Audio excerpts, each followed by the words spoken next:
오늘은 예배의 말씀과 함께 또 우리 선교팀 다녀온 거에 대한 선교 보고도 함께 읽겠습니다. 오늘 말씀을 보면은 사도 바울이 그가 복음을 들고 세계 곳곳을 향하여 나고자 하는 열망을 볼 수가 있습니다. 그는 로마에 가서 복음을 전하려고 하는 마음이 아주 간절했습니다. 왜 로마까지 가고 싶어 했을까요? 당시는 로마가 세계의 중심지였습니다. 많은 사람들이 서로 교통하고 오가는 것이 로마였기 때문입니다. 그는 더 나아가 서바나 지역, 스페인 지역까지 가서 복음을 전하고자 하는 그런 열망을 품고 있었습니다.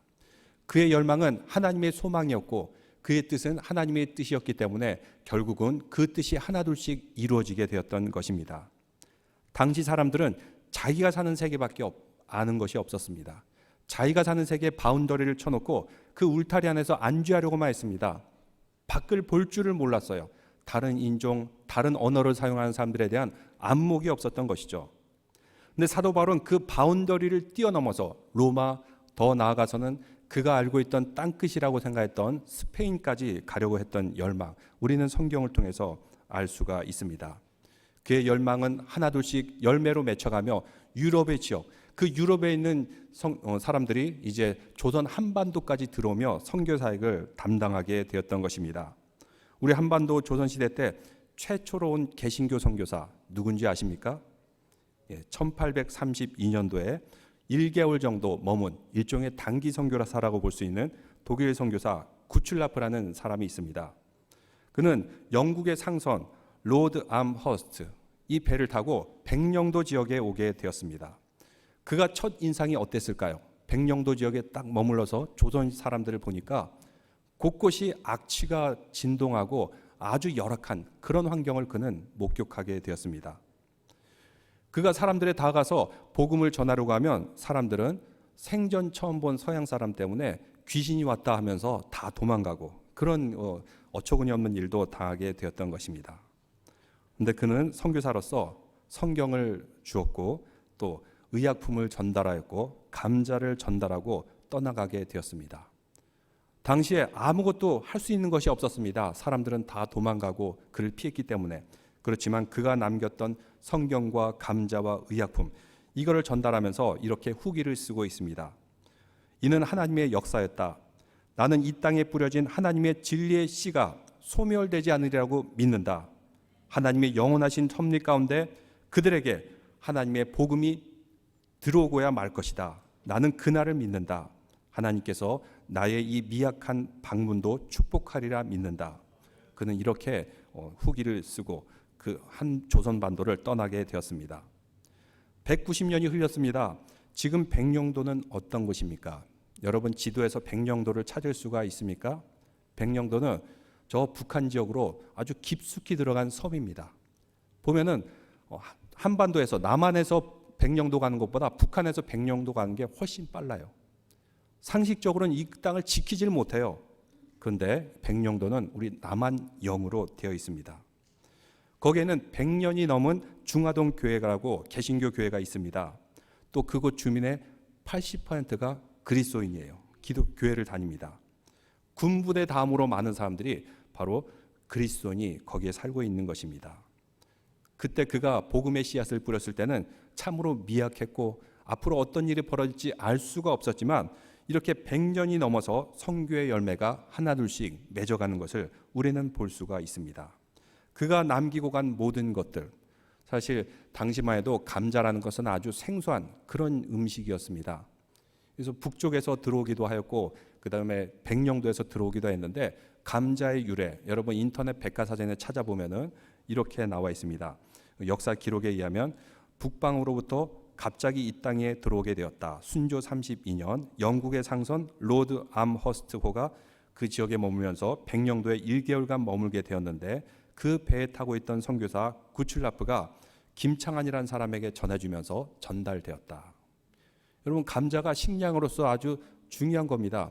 유럽에도 감자가 본격적으로 재배되게 되었을 때가 1700년대 후반이에요. 그러니까 1832년도에 왔다는 것은 아주 유럽에서도 전해진 지 얼마 안 된 그 식량품이 조선반도에도 들어오는 계기가 되었습니다. 항상 식량 부족에 시달렸던 당시 사람들에게 감자 재배를 통해서 식량으로 삼은 것은 그들에게 육신의 양식을 주게 되었어요. 또 그 구출라프 선교사가 준 성경은 그들의 영의 양식이 되었던 아주 역사적인 사건이었습니다. 당시에는 그 씨앗이 미약한 것 같았지만 세월이 지난 후에 30배, 60배, 100배 이상의 열매가 맺은 것을 우리는 역사를 통해서 볼 수 있습니다. 우리가 단기 선교관 사역도 그렇습니다. 우리가 일주일 동안 머물면서 얼마나 큰 일을 할 수 있었겠습니까? 하지만 우리는 씨를 뿌리고 열매 맺게 하시는 분은 하나님이신 줄로 믿습니다. 이 단기 선교를 위해서 다들 바쁜 그 시간을 보내고 있었어요. 비즈니스, 일터, 어떤 분들은 인생의 전환점을 맞이하는 분주한 가운데 있었는데 또 돌봐야 될 아이들도 있었고, 그렇지만 이 모든 것들 다 내려놓고 수개월간 준비하고 또 일주일간 전적으로 단기 선교만 갔다 온 그런 성도들이 계십니다. 이것은 마치 우리가 최근에 읽은 레위기의 번제와 같이 온전한 하나님에 대한 헌신과 섬김이었습니다. 시간을 태워드렸고 에너지를 태워드렸고 물질을 태워드렸고, 그리고 이를 서포트하기 위해서 우리 선교팀의 가족들 함께 도움을 주었습니다. 우리가 모일 때는 항상 기도와 말씀으로 시작하였고 또 매주 모이면서 앞으로 그 선교지에 가서 어떻게 사역할까 빈틈이 없는지 항상 점검하였습니다. 그런데 우리가 그곳에 가본 적이 없기 때문에 막상 현장에 사역을 하면 어떤 일이 벌어질지 아무도 예측하지 못하는 상황이었어요. 그래서 좀 약간 불안하기도 했고 염려도 하였습니다. 그리고 우리가 출발하기 며칠 전에 태풍 도리안이 이제 캐리비안 해 쪽을 강타하기 시작했어요. 우리가 비행기를 갈아타야 될 플로리다 그 공항, 거기에는 운항이 취소될 수 있다, 비행기가 취소될 수 있다 예고까지 되어 있는 상황이었습니다. 그래서 급하게 환승 지역을 플로리다에서 휴스턴으로 바꾸게 되었습니다. 근데 그때 우리 팀뿐만 아니라 많은 사람들이 그 환승 지역을 바꿔가지고 자리를 찾기가 쉽지가 않았어요. 겨우 11명 모두가 환승할 수 있는 자리를 마련하자마자 그 다음에 빈자리가 하나도 없을 정도로 다 차게 되었던 것을 보게 되었습니다. 겨우 우리 팀도 환승하면서 그 코스타리카까지 가게 되었어요. 그리고 마침 일기예보를 보니까 구글에서 서치해 보니까 우리가 가는 내내 비가 오고 천둥 번개가 치는 우기였습니다. 그 열악한 날씨 가운데 과연 어떤 일이 벌어질까 도무지 예측이 안 되는 상황이었습니다. 근데 우리가 막상 도착했을 때 구름이 가리고 있었는데 그 구름은 뜨거운 햇빛을 막아주는 하나님의 구름 기둥이었습니다. 그렇기 때문에 우리가 무더위 가운데 고생하지 않고 사역을 잘 할 수 있었어요. 간간히 비가 내리기도 했는데 그 비는 우리의 더위를 식혀주는 아주 고마운 단비였습니다. 또 우리가 선교했던 지역이 해발 1200km에서 1700km의 고산지대였기 때문에 고산병 증상을 좀 약하게 겪는 그런 분도 계셨어요. 우리가 오고 가는 그 차량이 하루는 고장이 나서 모두가 길거리에 나앉게 되었습니다.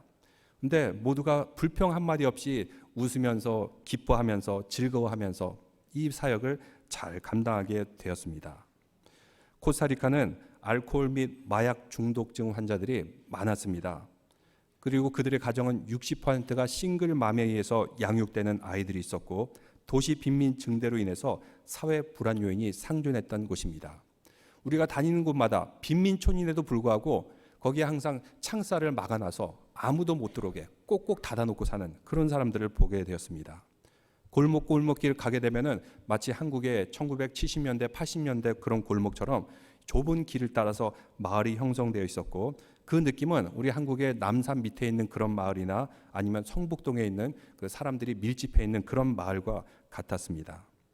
코스타리카 명동거리를 잠시 걷게 되었는데 그 명동거리도 한국의 1980년대 명동거리 비슷하게 좀 이렇게 화려해 보지는 않은 그런 거리였습니다.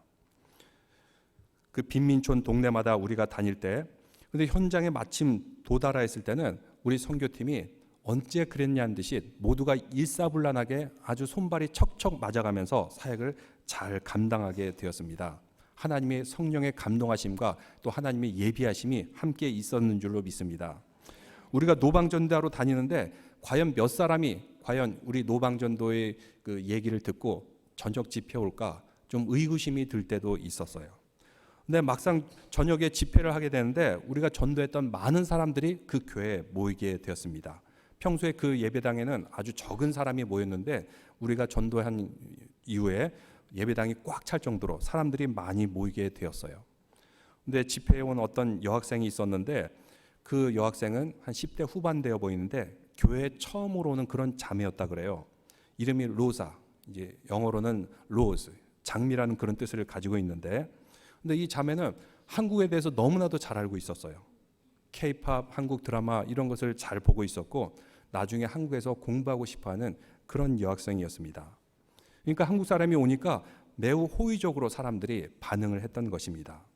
우리 한민족 이 시대에 하나님께서 들어쓰는 민족인 줄로 믿습니다. 하나님께서 이 시대에 한국을 사용하는 이유가 있다는 것을 알게 되었어요.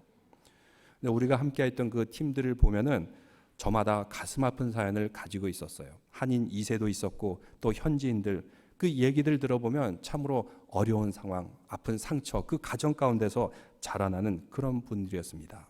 근데 교회 사역을 할 때는 모두가 정말 주님을 사랑하는 마음으로 뜨겁게 사역하였고 아주 성실하게 사역하였습니다. 우리가 방문했던 교회들은 우리 팀이 오는 것을 기도하며 준비하였고 정성을 다하여 준비하였습니다. 그래서 우리가 갔을 때도 아무런 불편함이 없이 오직 사역에만 충실히 감당할 수가 있었습니다.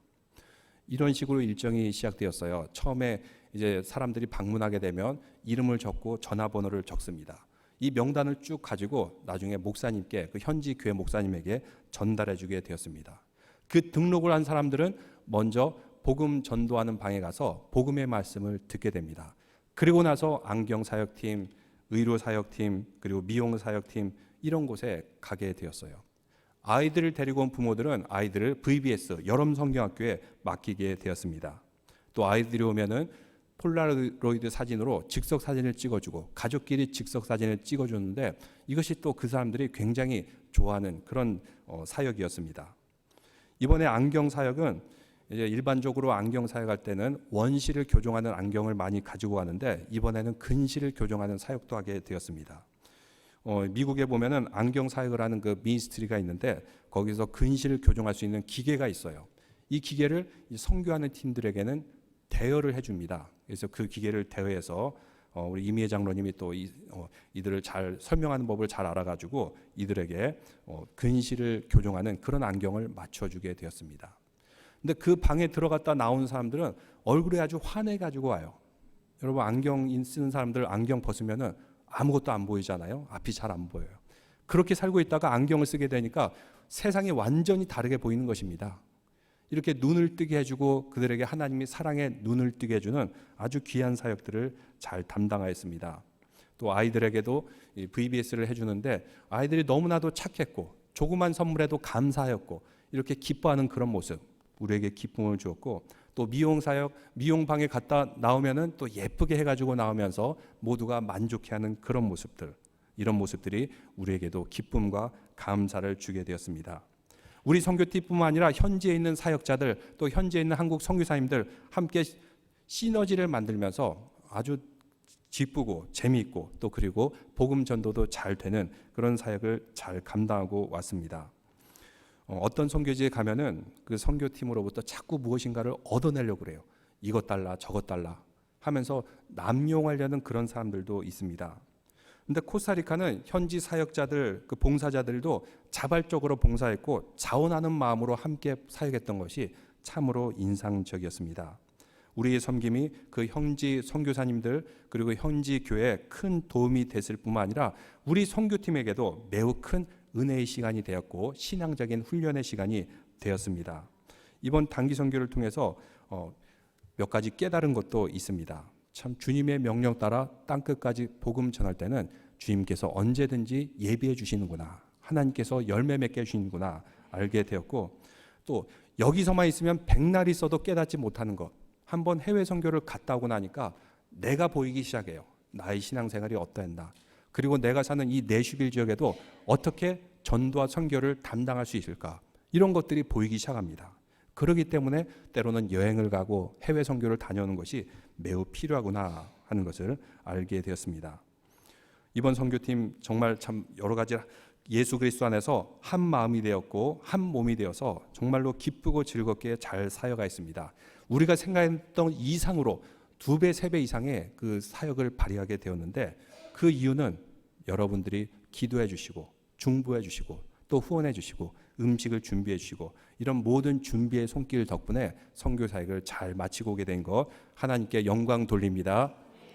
우리 영상을 하나 보여주시겠습니까? 영상 이어서 계속해서 이제 선교 보고가 있겠습니다.